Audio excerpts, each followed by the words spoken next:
तो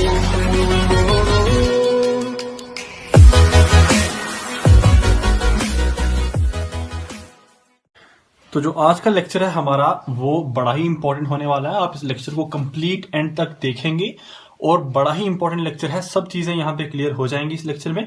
देखिए, last lecture में हमने डिस्कस किया था मॉलिक्यूलर मास और एटॉमिक मास के बारे में, लेकिन कुछ एग्जांपल मैंने आपको टास्क दी थी करने के लिए। मैंने कहा था आप एग्जांपल कुछ सॉल्व करेंगे मॉलिक्यूलर मास की खुद। चलिए मैं आपको करवाता हूं कुछ एग्जांपल मॉलिक्यूलर मास कैसे निकालते हैं। लेकिन मॉलिक्यूलर मास निकालने के लिए हमें किसी भी एटम का एटॉमिक मास पता होना चाहिए। जब तक हमें एटॉमिक मास पता नहीं होगा तब तक हम मॉलिक्यूलर मास नहीं निकाल सकते। फॉर एग्जांपल मैं आपके सामने एग्जांपल लेता हूं, H2SO4 एक मॉलिक्यूल है हमारा, ठीक है। तो ये एक मॉलिक्यूल है, हमें कहा गया कि आप H2SO4 मॉलिक्यूल का मॉलिक्यूलर मास निकाल के बताइए। तो हमें यहां पे इसका मॉलिक्यूलर मास निकालना है। हमें सबसे पहले देखना है कितने हाइड्रोजन हैं। तो हमने लिखना है 2 हाइड्रोजन है, तो 2 multiply bye atomic mass of hydrogen. 2 multiply bye atomic mass of hydrogen. Hydrogen का एटॉमिक मास कितना है और कितने हाइड्रोजन है? 2 हाइड्रोजन है, प्लस ये तो हाइड्रोजन का हो गया। अब एक ही सल्फर है तो 1 multiply by atomic mass of sulphur. Atomic mass of sulphur, ठीक है। एक ही सल्फर था ना तो 1 लिखा। अच्छा ओके, तो उसके बाद हम देखेंगे कितने ऑक्सीजन है हमारे? 4 ऑक्सीजन है, तो 4 multiply bye atomic mass of oxygen. Atomic mass of oxygen, ठीक है। तो यहां तक क्लियर है आपको? 2 हाइड्रोजन है तो 2 multiply atomic mass of hydrogen, 1 sulphur है 1 multiply atomic mass of sulphur, और 4 ऑक्सीजन है तो 4 multiply bye atomic mass of oxygen. हमें पता है, हमने ऑलरेडी ये पढ़ा है एटॉमिक मास की सीरीज में, हमने देखा है इन सभी के मासेस को। तो 2 multiply bye atomic mass hydrogen का कितना होता है? 1 होता है, प्लस 1 मल्टीप्लाई एक सल्फर का एटॉमिक मास कितना होता है आप पढ़ चुके हैं, 32 लिखाया था मैंने आपको, ठीक है। उसके बाद कितने ऑक्सीजन हैं? 4 मल्टीप्लाई बाय एक ऑक्सीजन का एटॉमिक मास कितना लिखाया था मैंने आपको? 16 लिखाया था। तो यहां पे 2 multiply by 1 is equal to 2 plus 32 plus 4 multiply by 16 is equal to 64। और इन सब को जब मैंने प्लस किया तो मेरे पास 98 मास आया, और मैंने एटॉमिक मास और मॉलिक्यूलर मास के यूनिट लिखाए हैं आपको। वो क्या होते हैं? एटॉमिक मास यूनिट के बराबर होते हैं। तो यहां पे हमारा मॉलिक्यूलर मास कैसे निकालते हैं वो मैंने आपको सिखाया है सल्फ्यूरिक एसिड का। सिमिलरली एक और एग्जांपल मैं आपके सामने लेता हूं। वो एग्जांपल है हमारी किसकी? Na2CO3 की, ठीक है। Na2CO3 की एग्जांपल ले रहा हूं मैं आपके सामने। अच्छा, Na2CO3 में कितने सोडियम है? 2 है, तो 2 multiply bye atomic mass of sodium. 2 multiply bye atomic mass of sodium, ठीक है। यहां तक क्लियर है? अच्छा, उसके बाद एक कार्बन है तो हम लिखेंगे प्लस करके 1 multiply by atomic mass of carbon. Atomic mass of carbon, ठीक है। अच्छा, उसके बाद ऑक्सीजन कितने हैं? 3 हैं, तो प्लस करके लिखना है 3 multiply by atomic mass of oxygen, ठीक है। Atomic mass of oxygen. तो इन सभी को हमने क्या करना है, देखना है अब। तो 2 जैसा है वैसा का वैसा रहने दो। एक सोडियम का एटॉमिक मास मैंने आपको लिखाया है कितना होता है? 23 होता है, ठीक है। देख लीजिए एटॉमिक मास की सीरीज लिखाई हुई है मैंने आपको, ठीक है। उसके बाद प्लस किया 1 multiply atomic mass of carbon. Atomic mass carbon का मैंने आपको कितना लिखाया है? देखिए 12 लिखाया था, ठीक है। उसके बाद 3 multiply by atomic mass oxygen का कितना होता है? 16 होता है। तो यहां इनको मल्टीप्लाई किया तो हमारे पास जो फाइनली आंसर आया वो कितना है आप देख लीजिए। इन सभी को प्लस करके 106 एटॉमिक मास यूनिट। ये है हमारा Na2CO3 का क्या? मॉलिक्यूलर मास, ठीक है। तो इस तरीके से हमने क्या मॉलिक्यूलर मास निकाल सकते हैं। किसी भी मॉलिक्यूल का मॉलिक्यूलर मास आराम से निकाल सकते हैं। फॉर एग्जांपल एक HCl है आपके सामने, कहा गया आपको HCl का आप निकालिए क्या? Molecular mass. हाइड्रोक्लोरिक एसिड का हमें पता है हाइड्रोजन कितने हैं? 1, ठीक है। आराम से लिखिए 1। और हमें पता है कि क्लोरीन का एटॉमिक मास कितना होता है? 35.5। तो इन दोनों को आपस में जोड़िए, 36.5 AMU is the molecular mass of HCl। आराम से। सिमिलरली एक और चीज मैं आपको देता हूं, आप खुद ट्राई कीजिए इस चीज को। यह है हमारा एक मॉलिक्यूल और कहा गया कि इस मॉलिक्यूल का आपको मॉलिक्यूलर मास निकालना है और आप इसको खुद सॉल्व करेंगे। अगर आपका मॉलिक्यूलर मास 60 AMU के बराबर आया तो इसका मतलब आप ठीक चल रहे हैं, आप मॉलिक्यूलर मास निकालना सीख चुके हैं। तो यहां से हमें एक जो लास्ट पे हमने होम टास्क दिया था आपको वीडियो में, वो भी हम यहां पे क्लियर कर चुके हैं। तो आज हमारा टॉपिक, हम जो बड़ा ही इंपॉर्टेंट टॉपिक है जिसमें मैक्सिमम स्टूडेंट्स को कंफ्यूजन होती है, वो टॉपिक डिस्कस करेंगे और वो टॉपिक है हमारा इक्विवेलेंट मास। हम पढ़ना चाहते हैं आज इक्विवेलेंट मास क्या होता है और उस टॉपिक को हम क्या कर रहे हैं, डिस्कस कर रहे हैं आपके सामने। चलिए जी, इक्विवेलेंट मास। इक्विवेलेंट मास पढ़ते हैं, इक्विवेलेंट मास को। ओके, हेडिंग लगाइए इक्विवेलेंट मास की। ठीक है, देखिए हम सब जानते हैं मॉलिक्यूलर मास क्या होता है। हम सबको मॉलिक्यूलर मास के बारे में पता है, हम सबको इक्विवेलेंट मास के बारे में कोई भी नॉलेज नहीं है। ठीक है, तो इक्विवेलेंट मास का एक फॉर्मूला मैं आपको बताता हूं, उस फॉर्मूले से मास कैलकुलेट करते हैं और फिर मैं एक्सप्लेन करता हूं सारी की सारी चीजें। इक्विवेलेंट मास का फॉर्मूला होता है, हमको पता है मॉलिक्यूलर मास, मॉलिक्यूलर मास को हम जानते हैं। ठीक है, molecular mass divided by x, molecular mass divided by x, ये एक फॉर्मूला होता है हमारा किसका, इक्विवेलेंट मास का। अब क्वेश्चन है कि सर एक्स क्या है, आप बताइए यहां पे एक्स क्या है। तो एक्स यहां पे है valency factor, x is a valency factor. मैं आपको बताता हूं अलग अलग तरह से एक्स वैलेंसी फैक्टर क्या है, वैलेंसी भी बताता हूं मैं आपको, देखिए आराम से। ठीक है, फॉर एग्जाम्पल हम एग्जाम्पल लेते हैं। ठीक है, हम एग्जाम्पल ले रहे हैं किसकी, एसिड की एग्जाम्पल ले रहे हैं। ठीक है, फॉर एग्जाम्पल हम कोई एसिड्स की एग्जाम्पल लेते हैं, पहली कैटेगरी है एसिड की एग्जाम्पल लेते हैं। और एसिड में हम सबसे इंपॉर्टेंट एसिड जिसका नाम है सुल्फ्यूरिक एसिड, आपने पढ़ा है क्लास 10th में। ठीक है, तो हम सुल्फ्यूरिक एसिड की एग्जाम्पल लेते हैं। ठीक है, आइए सुल्फ्यूरिक एसिड की हमने एग्जाम्पल ली और हम सुल्फ्यूरिक एसिड की एग्जाम्पल लेके डिस्कस करेंगे वैलेंसी फैक्टर को। हम जानते हैं कि इक्विवेलेंट मास का फॉर्मूला, हम जानते हैं कि इक्विवेलेंट मास का फॉर्मूला होता है molecular mass divided by x. ठीक है, एसिड के लिए, फॉर एसिड, जो एसिड होते हैं उनके लिए एक्स क्या होता है, एसिड के लिए एक्स होता है बेसिसिटी, बेसिसिटी। अब सर ये क्या चीज है, हमें नहीं क्लियर हो रहा।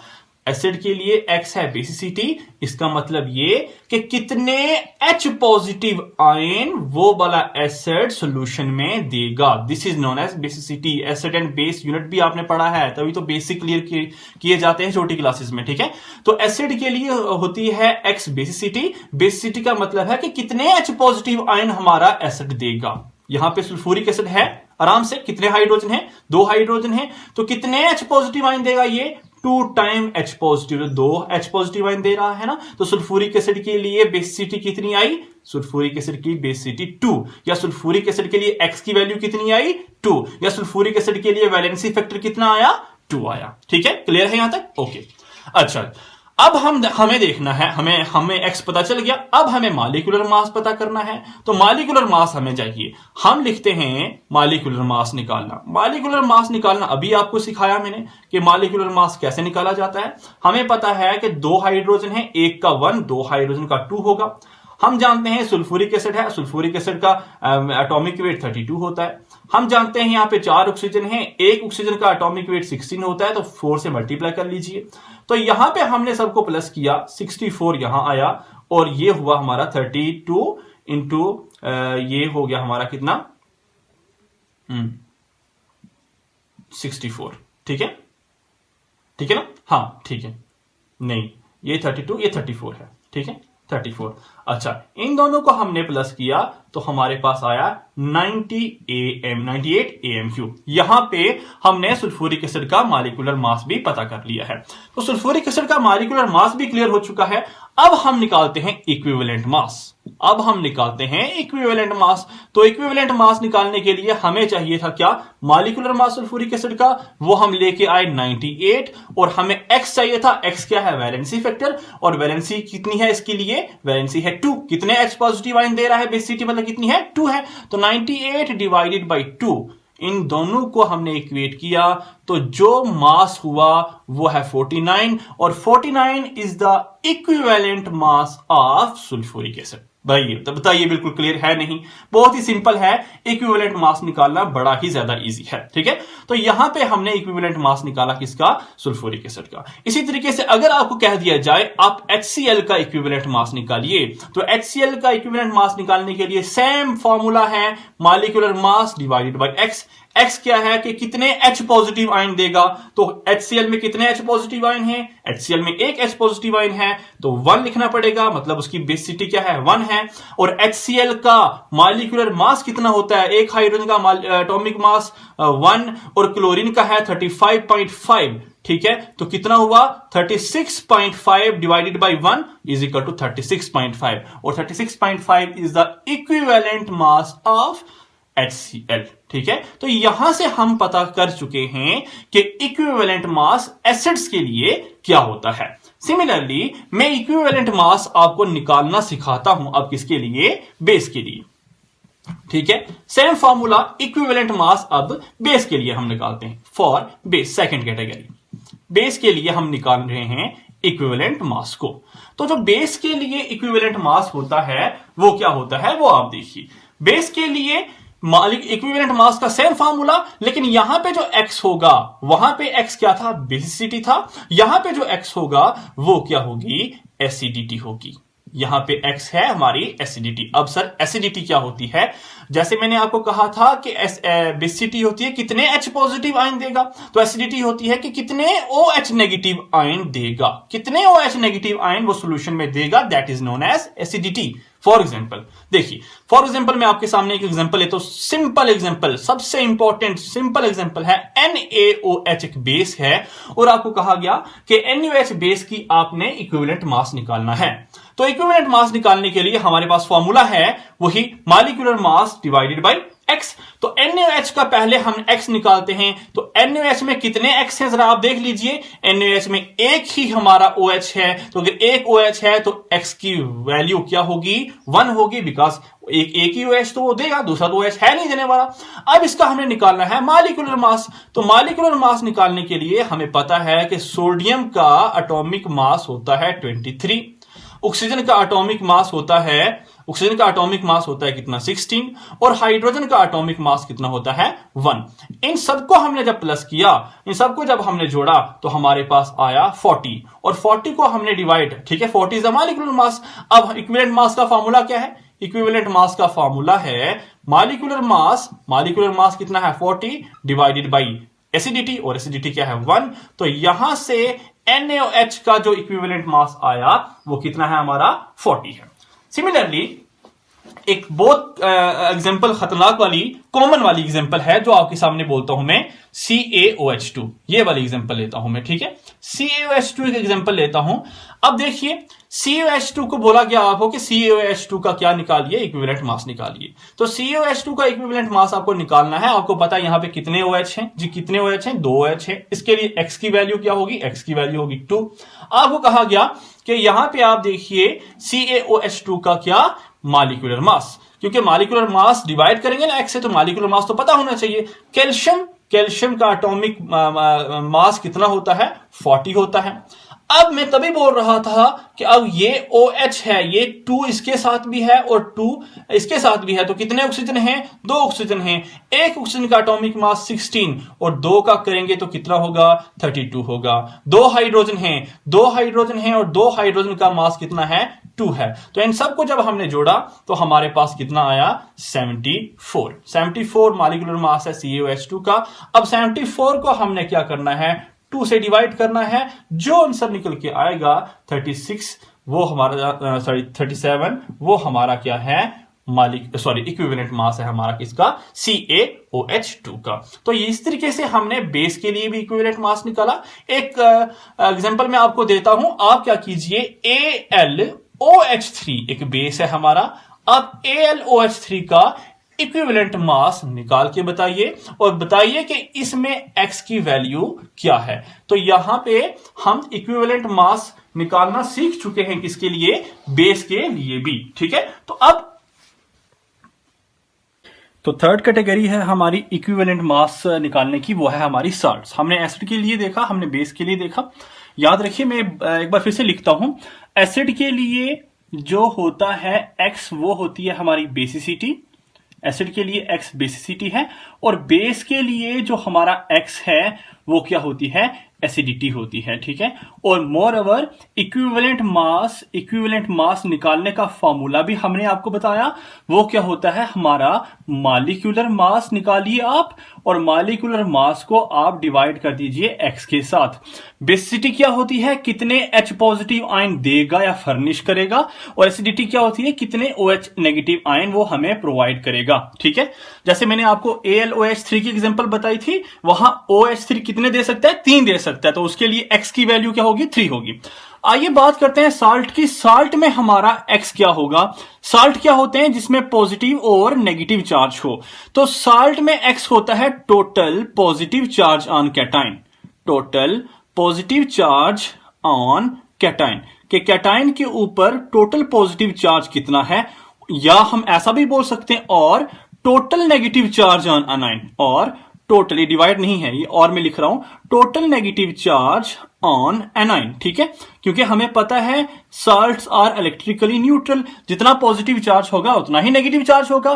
तो जितना पॉजिटिव चार्ज कैटाइन पे होगा उतना x की वैल्यू, या जितना नेगेटिव चार्ज एनाइन पे होगा उतनी ही हमारे x की वैल्यू होने वाली है। चलिए हम एग्जांपल लेते हैं सबसे कॉमन एक साल्ट की, NaCl की। देखिए NaCl में Na के ऊपर पॉजिटिव चार्ज है, Cl के ऊपर नेगेटिव। जितना पॉजिटिव चार्ज उतना नेगेटिव चार्ज। क्लियर है? ठीक है, हमें निकालना, हमें कहा गया कि आप निकालिए इक्विवेलेंट मास NaCl का। तो इक्विवेलेंट मास निकालने के लिए सबसे पहले पता होना चाहिए मॉलिक्यूलर मास। तो हमें पता है 23 होता है एटॉमिक मास किसका? सोडियम का, और क्लोरीन का होता है 35.5। ठीक है, इन दोनों को आपस में प्लस कीजिए, जो मास निकल के आया वो डिवाइडेड बाई, डिवाइड क्या करना है? डिवाइड कितना पॉजिटिव चार्ज है? 1। तो पॉजिटिव चार्ज कितना है? 1 है। तो इन दोनों को प्लस करने के बाद, ठीक है, जो आया वो यहां पे लिखिए, डिवाइड कीजिए 1 से। जो चीज निकल के आएगी वो होगी आपका इक्विवेलेंट मास किसका? हमारे NaCl का। सिमिलरली एक और एग्जांपल मैं आपके सामने लेता हूं, Na2CO3। Na2CO3 की एग्जांपल लेता हूं, और मैं कहता हूं इस साल्ट का आप इक्विवेलेंट मास निकालिए। इस साल्ट का इक्विवेलेंट मास निकालने के लिए हमें मॉलिक्यूलर मास पता होना चाहिए। हमें मॉलिक्यूलर मास क्लियर करना है इसका, तो मॉलिक्यूलर मास Na2CO3 का होता है 106। चेक कर लीजिए, आपको पता चल जाएगा। मोर ओवर Na2CO3 में कितना हम पॉजिटिव चार्ज देख रहे हैं? एक Na के ऊपर होता है +1 चार्ज, और 2 Na के ऊपर कितना चार्ज होगा? +2 चार्ज। ठीक है, तो 106 को डिवाइड करेंगे x से, बिकॉज हमें x टोटल पॉजिटिव चार्ज कितना आया? 2 आया। तो यहां पे डिवाइड करने के बाद जो आंसर आएगा वो होगा हमारे Na2CO3 का इक्विवेलेंट मास। तो इस तरीके से हमने क्या किया? एसिड, बेस और साल्ट के लिए हमने क्या किया? इक्विवेलेंट मास को निकालना सीखा है। अब यहां पे जब जैसे ही हमने इक्विवेलेंट मास निकालना सीख चुके हैं, एक नई टर्म आ जाती है, वो है number of gram equivalent. Number of gram equivalent. ठीक है, नंबर ऑफ ग्राम इक्विवेलेंट निकालिए। ये क्या होता है? Number of gram equivalent. तो नंबर ऑफ ग्राम इक्विवेलेंट का एक फॉर्मूला होता है mass divided by equivalent mass. ये फॉर्मूलेज आपको याद करने पड़ेंगे। नंबर ऑफ ग्राम इक्विवेलेंट का फॉर्मूला है mass divided by equivalent mass. ये एक फॉर्मूला है नंबर ऑफ ग्राम इक्विवेलेंट का। फॉर एग्जांपल आपको एक क्वेश्चन दिया गया है, फॉर एग्जांपल ये क्वेश्चन है आपके लिए, फाइंड, देखिए, find number of gram equivalent, देखिए, number of gram equivalent present in 0.4 gram of NaOH। ये है एक क्वेश्चन। आपको कहा गया कि आप 0.4 ग्राम NaOH के अंदर कितने ग्राम इक्विवेलेंट हैं वो निकालिए। हमें पता है नंबर ऑफ ग्राम इक्विवेलेंट का क्या फॉर्मूला है। नंबर ऑफ ग्राम इक्विवेलेंट का फॉर्मूला हम जानते हैं। नंबर ऑफ ग्राम इक्विवेलेंट का फॉर्मूला है, जो हमें मास दिया गया है वो divided by equivalent mass. Divided by equivalent mass.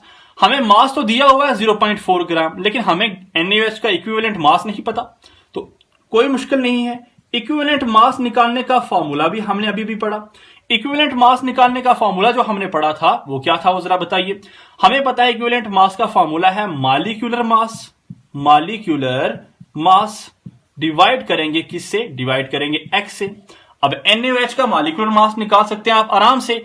NaOH का मॉलिक्यूलर मास, जिसमें सोडियम होता है 23 एटॉमिक मास वाला, एक ऑक्सीजन का एटॉमिक मास 16 होता है और एक हाइड्रोजन का एटॉमिक मास 1 होता है, ठीक है। तो इन सबको जब हमने प्लस किया निकल के आया 40, निकल गया जी मॉलिक्यूलर मास NaOH का 40। अब बात आती है x क्या है। NaOH के लिए x क्या है, मतलब कितने NaOH बेस है और कितने OH दे सकता है, एक दे सकता है। x की वैल्यू क्या है, 1 है। अब आपको इक्विवेलेंट मास निकालना इजी है। इक्विवेलेंट मास निकालिए, 40 divided by 1 is equal to 40। ये निकल के आया इक्विवेलेंट मास। अब जैसे इक्विवेलेंट मास निकल के आया, आपने यहां पुट करना है। अब मास दिया हुआ है कितना, नंबर ऑफ ग्राम इक्विवेलेंट का formula, number of gram equivalent, ठीक है। मास आपको दिया हुआ है 0.4 और कितना मॉलिक्यूलर सॉरी इक्विवेलेंट मास कितना है 40। जैसे इन दोनों को इक्वेट करेंगे जो आंसर आएगा वो होगा 0.01 ग्राम इक्विवेलेंट, ग्राम इक्विवेलेंट। ये है हमारा NaOH का ग्राम इक्विवेलेंट निकालने का एक तरीका, ठीक है। अब एक क्वेश्चन है वो भी देख लीजिए। नेक्स्ट क्वेश्चन ये है कि find the number of gram equivalent. एक और क्वेश्चन करते हैं, find the number of gram equivalent present in 0.98 gram of H2SO4, ठीक है। ये हमें कहा गया कि आप ग्राम इक्विवेलेंट बताइए 0.98 ग्राम ऑफ H2SO4 में। तो नंबर ऑफ ग्राम इक्विवेलेंट का फॉर्मूला जानते हैं हम, मास अपॉन इक्विवेलेंट मास। अब इक्विवेलेंट मास नहीं पता हमें सल्फ्यूरिक एसिड का, तो इक्विवेलेंट मास निकालने का भी तरीका हम जानते हैं। सल्फ्यूरिक एसिड का इक्विवेलेंट मास क्या होता है, जो सल्फ्यूरिक एसिड का मॉलिक्यूलर मास होगा, जो सल्फ्यूरिक एसिड का मॉलिक्यूलर मास होगा डिवाइडेड बाय x। और x यहां पे क्या है, एसिड है। x यहां पे क्या है, x यहां पे है बेसिसिटी। बेसिसिटी से क्या मतलब कि कितने H positive ion sulphuric acid देगा और कितने दे सकता है, वो 2 दे सकता है। तो यहां पे x की वैल्यू क्या निकल के आई, x की वैल्यू निकल के आई 2। अब सल्फ्यूरिक एसिड का मॉलिक्यूलर मास पता करना है। एक हाइड्रोजन का मास होता है 1, सल्फर का मास होता है 32, ऑक्सीजन का मास होता है कितना 16। अब यहां पे हाइड्रोजन कितने हैं, 2 हाइड्रोजन है, एक का 1 और 2 का 2 हो गया। सल्फर एक ही है 32 लिखेंगे और ऑक्सीजन 4 है और एक का मास 16 है। इनको सबको इक्वेट किया, जो निकल के आया वो 98 है और 98 निकल के आया मॉलिक्यूलर मास। और इक्विवेलेंट मॉलिक्यूलर मास का हम डिवाइड करेंगे किसके साथ, x के साथ इक्विवेलेंट मास निकालने के लिए। और x की वैल्यू क्या थी, x की वैल्यू थी हमारी 2, ठीक है। अब इन दोनों को इक्वेट किया तो जो इक्विवेलेंट मास निकल के आया वो है 49। अब इक्विवेलेंट मास हमें पता है 49। अब हम ग्राम इक्विवेलेंट निकाल सकते हैं। तो ग्राम इक्विवेलेंट का फॉर्मूला है, गिवन मास दिया हुआ है 0.98, ठीक है 0.98। और कहा गया कि आप क्या कीजिए, इसको डिवाइड कीजिए किसके साथ, 49 के साथ। तो जो चीज यहां से इक्वेट करके आएगी that should be number of gram equivalent present in sulphuric acid, ठीक है। तो यहां से हम ग्राम इक्विवेलेंट निकालना भी सीख सकते हैं। तो ये एक ग्राम इक्विवेलेंट निकालने का तरीका था। फाइनली एक क्वेश्चन मैं आपको टास्क देता हूं, आप वो क्वेश्चन कीजिए या वीडियो को पॉज करके कीजिए। मैं आपको आंसर बता देता हूं अभी, आप वीडियो पॉज करके बाद में मेरा आंसर सुनना, ठीक है। क्वेश्चन ये है, find the number of gram equivalent. Number of gram equivalent निकालिए, नंबर ऑफ ग्राम इक्विवेलेंट पता कीजिए किसमें, present in 53 gram of Na2CO3। ये साल्ट दिया हुआ है आपके सामने, ठीक है। तो आपको क्या करना है, नंबर ऑफ ग्राम इक्विवेलेंट पता करने हैं 53 ग्राम ऑफ Na2CO3 में, ठीक है। आप वीडियो पॉज कर लीजिए यहां पे और इसका आंसर निकालिए। और मैं आपको अब आंसर बताता हूं कि इसका आंसर क्या होगा, ठीक है। इसका आंसर है हमारा 53, ठीक है। अगर आपका 53 आंसर आया तो इसका मतलब आप राइट पाथ पे चल रहे हैं, आपका क्वेश्चन ठीक था।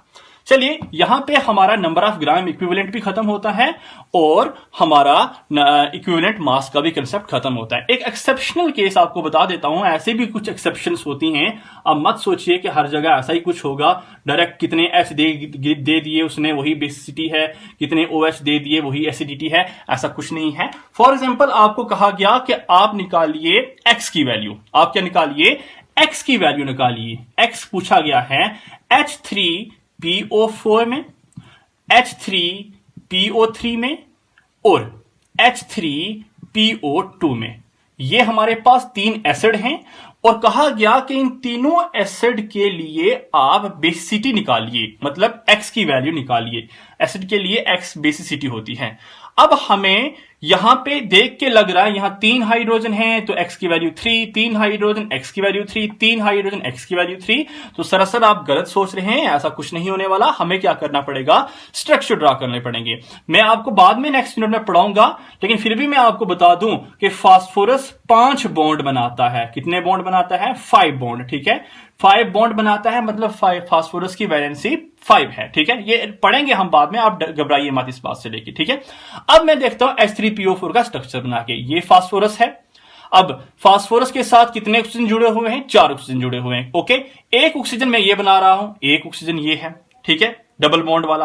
अब कितने ऑक्सीजन बच गए जी, 3। एक ये हो गया 2, एक ये हो गया 3, एक ये हो गया 4। देखिए फास्फोरस के कितने बॉन्ड हो गए, 1 2 3 4 और 5 बॉन्ड। क्लियर है, फास्फोरस के 5 बॉन्ड बन चुके हैं।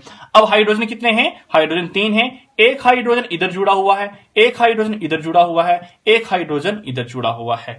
याद रखिए वो वाला हाइड्रोजन जो कि ऑक्सीजन के साथ जुड़ जाए, जो कि पी ब्लॉक के एलिमेंट के साथ, आप थोड़ा थोड़ा जानते हैं पी ब्लॉक के एलिमेंट कौन से हैं, जो कि इधर वाले पीरियोडिक टेबल के एलिमेंट होते हैं, जो कि ऑक्सीजन के साथ जुड़ जाए, फ्लोरीन के साथ जुड़ जाए, क्लोरीन के साथ जुड़ जाए, वो वाला हाइड्रोजन इजिली बाहर निकल सकता है। ये भी पढ़ेंगे, इलेक्ट्रोनेगेटिविटी का कंसेप्ट आगे आने वाला है। तो यहां से कितने हाइड्रोजन बाहर जा सकते हैं, 3 हाइड्रोजन बाहर जा सकते हैं। तो H3PO4 का हमारा X की वैल्यू क्या होगी या बेसिसिटी की वैल्यू क्या होगी, वो होगी हमारी 3। यहां तक क्लियर है। आइए नेक्स्ट हम देखते हैं H3PO3 का। H3PO3 फास्फोरस 5 बॉन्ड बनाता है। अभी भी फास्फोरस O के साथ डबल बॉन्ड बनाए हुए हैं, 2 बॉन्ड बन चुके हैं। अब कितने ऑक्सीजन बचे जी, 3 थे, 2 बचे, एक ऑक्सीजन ये और एक ऑक्सीजन ये। 1 2 3 4 और एक बॉन्ड तो और बनाएगा क्योंकि फास्फोरस के 5 बॉन्ड होते हैं, ठीक है। अब हुआ ये कि हाइड्रोजन कितने हैं, 3 हैं। एक हाइड्रोजन लगेगा यहां पे, एक हाइड्रोजन लगेगा यहां पे और एक हाइड्रोजन लगेगा यहां पे। अब वो वाला हाइड्रोजन जो कि ऑक्सीजन के साथ जुड़ता है वो एलिमिनेट हो सकता है, बट ये वाला हाइड्रोजन बाहर नहीं जा सकता। तो इन केस ऑफ H3PO2 जो हमें X की वैल्यू 3 लग रही थी, वो एक्चुअल में होती कितनी है, 2 होती है।